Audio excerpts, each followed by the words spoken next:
50,000 বছরের রাস্তা হবে যার যার কবর থেকে হাসরের মাঠ। ফুলচেরাতের পুল হবে 30,000 বছরের রাস্তা। আমার উম্মত গুলো কিভাবে রে পায়ে হেঁটে তারা অতিক্রম করবে? বন্ধু নবী এমনি এমনি কাঁদেনি রে, নবী জানিয়ে দিয়েছে কাল কিয়ামতের ময়দানে উম্মত গুলো খালি পায়ে থাকবে, মাটি তো তামা থাকবে। ও বন্ধু, তাদের শরীরে কোনো পোশাক থাকবে না, উলঙ্গ অবস্থায় থাকবে।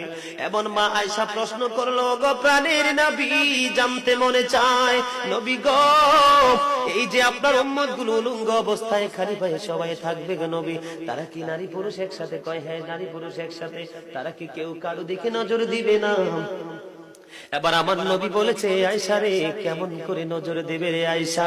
বন্যার পানি যেমনি প্রবল বেগে বৃদ্ধি পেয়ে পৃথিবীর মানুষগুলোকে গ্রাস করে ফেলে, কাল কিয়ামতের দিন এই জাহান্নামের আগুন মানুষের দিকে বন্যার মতো প্রবল বেগে ছুটে এসে মানুষকে ঘিরে ফেলবে।